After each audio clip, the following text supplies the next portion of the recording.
Let's talk about the fertility diet. All right.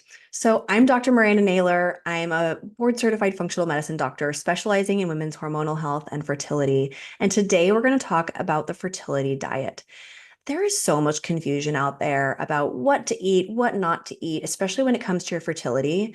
And so today we're going to break down the basics, talk about what is actually true in the science and what evidence is showing and what is false. So you can really feel confident and rest assured that you are doing the best for your health, for your fertility, and for your future baby. So let's start with some of the basics. To start off with a template of what is really best to eat for your fertility. The evidence points to the Mediterranean diet. The Mediterranean diet has the most evidence behind it to show that it is helpful with fertility outcomes, with pregnancy outcomes, meaning the health of our pregnancy and how our baby is able to come out healthy and thriving. Now, what is a Mediterranean diet? The Mediterranean diet is basically a diet that's emphasizing fresh, whole foods with a lot of variety of plants. So lots of vegetables and fruit, as well as things like beans, legumes, having lean meats in there, lean proteins. That includes vegetarian forms of proteins, as well as fish, particularly fatty fish, ideally low mercury forms, such as salmon, trout, sardines, anchovies. So that acts as a template of really what to be eating and how to be eating. Again, ideally less processed foods, more whole foods, and a lot of variety and color of plants. Color in the plant world means antioxidants. Those colored plant pigments are different types of antioxidants that can help different things in our body. So it's really important to get as much variety as possible so that we're getting all the different types of antioxidants that our body needs to combat damage, free radicals on our cells, which includes our sperm and egg cells. Particularly orange pigments in the plant world, such as sweet potatoes, carrots, different types of bell peppers.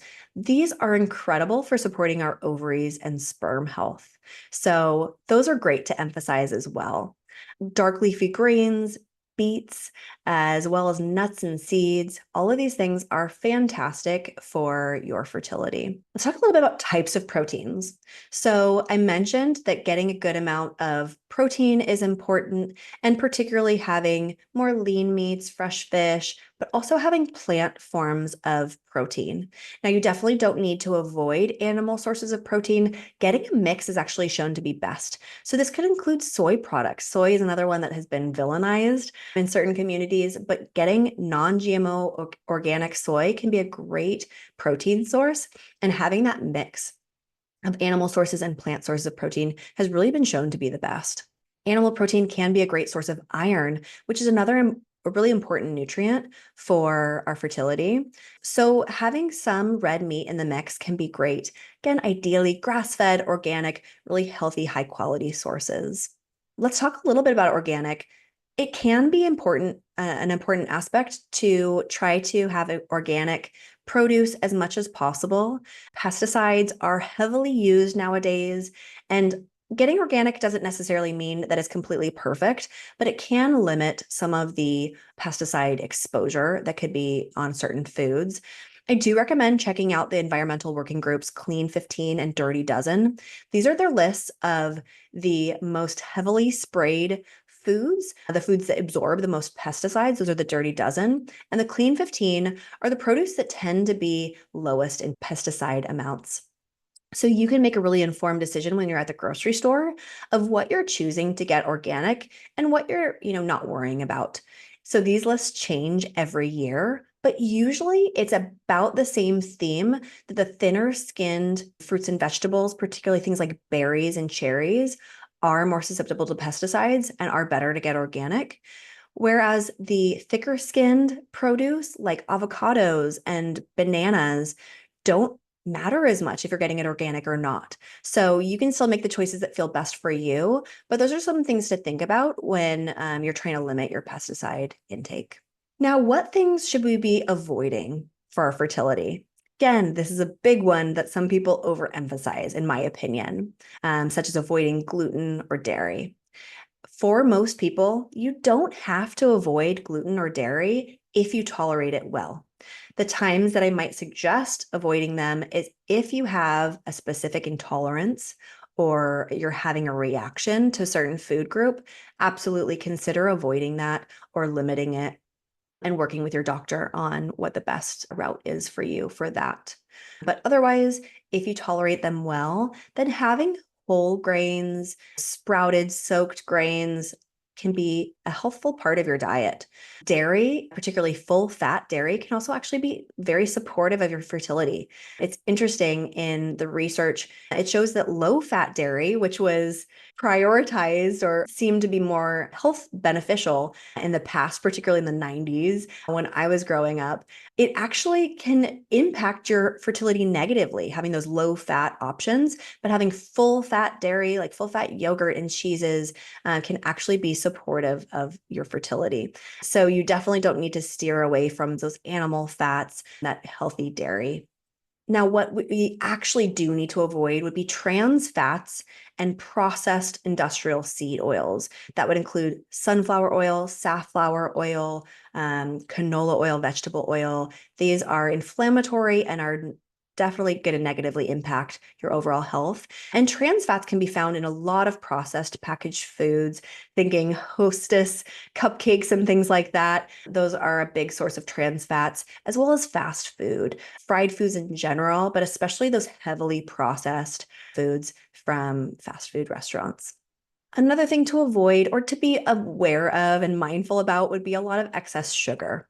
Sugar can increase inflammation. And so it's something to be mindful if your diet is including a lot of sugar, if you have processed foods that have sugar included, and it's something that's good to be mindful about your intake of that. Caffeine. So I'm not here to take anyone's caffeine away. Don't worry. Coffee and tea have a lot of great benefits to them, particularly including their antioxidant amounts. Coffee and tea are both really high in antioxidants, so it's fantastic. But caffeine itself, that chemical that helps us wake up and stay awake, can negatively impact pregnancy outcomes. But this is particularly when we're pregnant, particularly in the first trimester of pregnancy. So when we're trying to conceive, you don't necessarily need to be too worried about your caffeine intake. But because it can impact pregnancy, if you are actively trying, I do usually recommend limiting or being aware of your caffeine intake. And ideally, we're getting less than 100 milligrams of caffeine in pregnancy. So something to maybe start weaning down on if you are getting a lot of excessive caffeine throughout the day. Of course, can also mess with sleep, which isn't ideal. And then alcohol. So alcohol is not nutritionally essential. So it's not something that you ever need to do, but of course it is something that is widely used in our social interactions. And there aren't any clear studies to say that absolutely you can't have any alcohol. Of course, binge drinking, having several drinks throughout the week or in especially in a given day, then that does have negative impacts. I do recommend people again, try to scale back, limit where they can, especially if you're actively trying to conceive, really being mindful about how much alcohol you're taking in. This is both for female and male, and really try to keep that to more of a minimum, really on special occasions. And then let's talk a little bit about supplementation, because nowadays it can be really hard to get all the nutrients that we need for fertility and for healthy pregnancy with diet alone. So some key strategic supplementation can really help uplevel your fertility and your pregnancy outcomes. The first thing I recommend is a really high quality prenatal multivitamin. Again, this is for females and males. So typically it's called a prenatal for women, and for men, it would be a high quality multivitamin. My favorite for these are Needed. They have a really comprehensive prenatal multi that comes in capsules or powder, which really gives some good flexibility for your day and your routine. They also have an essentials that is a little bit more refined down for those who have a really hard time taking supplements or who are more sensitive to taking certain nutrients. They also have a men's multi, which really covers all the bases for what men need to optimize their fertility. And let's go into a little bit of what the details include with that. So that would include a good amount of methylated folate. That would be real folate, not synthetic folic acid. And methylated because many of us have a harder time activating B vitamins, that process called methylation. And so I typically recommend taking a methylated form so it's already activated and so you can really utilize it at its best.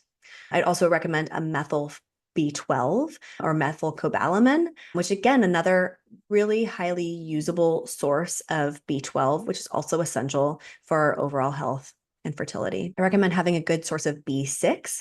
It's also called P5P in certain forms. It's an activated form of B6. Getting a good amount of that, super essential for our overall health and fertility. Zinc, especially for men, is really important. It's actually required for the sperm to enter the egg. It's called the zinc spark. If you haven't heard of this, look it up. It's fascinating. But all to say that zinc is essential for both female and males when they're trying to conceive. I do recommend having a good amount of vitamin D, particularly D3, as well as iodine, calcium, magnesium, choline, which is really essential for the baby's brain development. Iron can be helpful if you are low in iron. Not everyone needs extra, but particularly iron bisglycinate can be a great form to take if you are in need of iron. Omega-3 fatty acids. So we talked about getting them in our diet with fatty fish, but taking additional fish oil in a high quality form can be really helpful as well. And then probiotics, which could come in a pill form, or this could come in the form of foods, fermented foods like yogurt, sauerkraut, kimchi, miso. All of these amazing, fabulous foods are great sources of probiotics as well. If you really are trying to make sure you're getting the right kinds of probiotics, the right kinds of bacteria for your gut health, for your vaginal health, then getting one like Needed's pre and probiotic can be a great one that's really supportive of the female vaginal bacteria, which is great for the baby's health, as well as supporting gut health. So those are the core principles of an optimal fertility diet plan that I recommend. If you have any questions, feel free to reach out. And if you want more detail, I have a free fertility food guide that I'd be happy to share with you. It'll be linked below. And this will include details about what proteins to choose, different plants, the key nutrient elements to look for, and what foods you can find them in. So it'll give you a lot of more detailed support with what to look for and really how to design the most optimal fertility food plan for you. Because it really also depends on the foods that you enjoy and what you like to cook and all of that. So you can really help design what's going to be best for you to optimize your fertility, optimize your pregnancy outcomes, and optimize the health of your future child. I hope you find this helpful. Please be sure to subscribe to get more videos just like this.